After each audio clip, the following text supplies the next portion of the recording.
Graça e paz a todos. Corações duros, este é o tema da nossa reflexão de hoje. Também foi dito: quem repudiar sua mulher, dê-lhe carta de divórcio. Eu, porém, lhes digo: quem repudiar sua mulher, exceto em caso de relações sexuais ilícitas, a expõe ao adultério, e quem se casar com a repudiada comete adultério. Mateus, capítulo 5, versos 31 e 32. Sim, chegamos a um dos temas mais polêmicos e difíceis de ser tratados no Sermão do Monte. Porém, nós não podemos fugir da polêmica. Eu tinha um professor no seminário que ensinava isso. O pastor, o pregador, ele não tem que ficar sempre polemizando, sempre pregando em polêmicas. Porém, ele jamais pode fugir da polêmica. E a vantagem de você expor o texto sagrado e de forma sequencial é que não há como você fugir da polêmica. E nós precisamos falar sobre divórcio. Que triste. No Brasil hoje o número de divórcios é cada vez maior. Para você ter uma ideia, uma estatística de 2020 afirma que em 23 anos houve um aumento de 200% no número de divórcios. 200% no número de divórcios no Brasil. E entre os evangélicos, entre os cristãos, é a mesma coisa, não é diferente. Para você ter uma ideia também, durante a pandemia de Covid-19, durante a pandemia, naquele momento que as pessoas estavam confinadas nos seus lares, no lockdown, houve um aumento exponencial de divórcios. Por quê?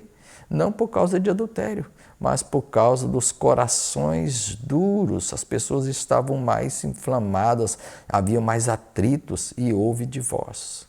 Isso expunha que casamentos estavam em frangalhos. Agora que triste. As pessoas acreditam que divórcio resolve tudo. E para nós interpretarmos esse texto do Sermão do Monte, nós temos que ir também a Mateus 19, quando os religiosos chegam até Jesus e eles perguntam para Jesus: ó Senhor, é lícito o homem dar carta de divórcio à sua esposa e repudiá-la?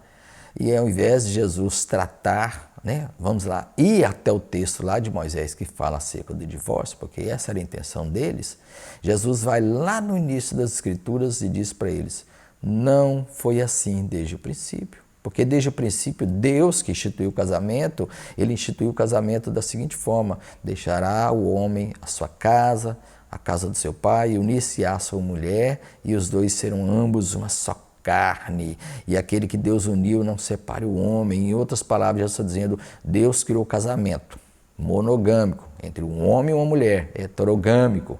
Não existe outro tipo de casamento. O casamento criado por Deus, instituído por Deus entre um homem e uma mulher, e que não deveria haver separação.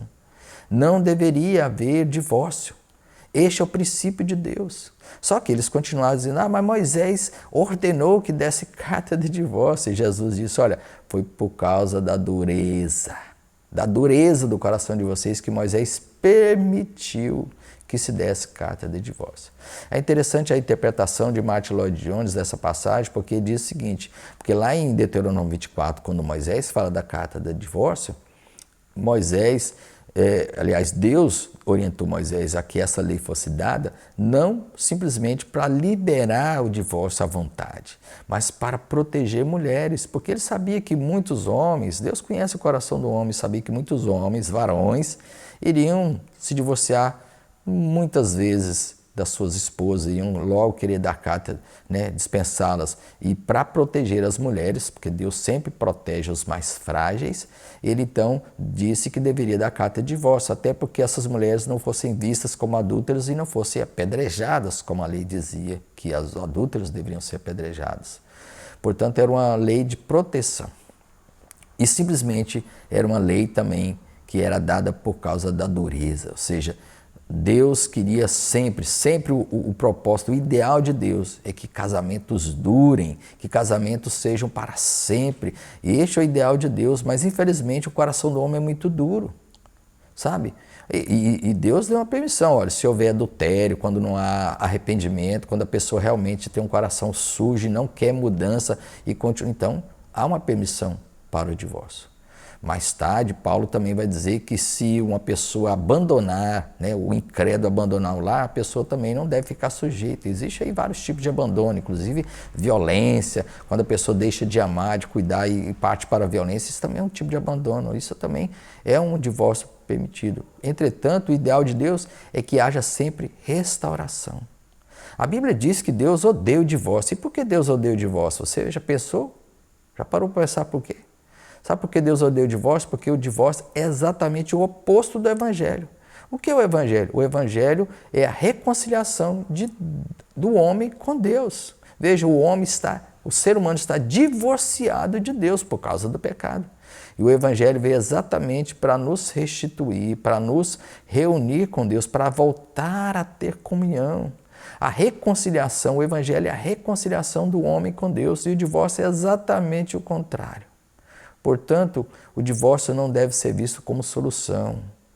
O divórcio é algo terrível e nós devemos lutar contra o divórcio. Entretanto, para concluir, aquelas pessoas que já passaram pelo divórcio, que estão em outra fase de sua vida, elas devem ser tratadas e recebidas com amor e perdoadas, mas que devem reconhecer o seu erro e então, daqui para frente, manterem-se fiéis em seus matrimônios, porque Deus perdoa todos os pecados. Só há o pecado da blasfêmia contra o Espírito Santo que não é perdoado, mas os demais são. Portanto, o divórcio é algo muito sério que deve ser tratado com firmeza, mas sempre com o coração pronto a perdoar. Que Deus use de misericórdia e salve todos os casamentos. Lute pelo casamento. Não veja o divórcio como solução, mas apenas como uma permissão. Que o seu coração seja transformado pelo Espírito Santo. Não permita que o seu coração seja duro e venha impedir que o casamento seja durável. Que Deus te abençoe.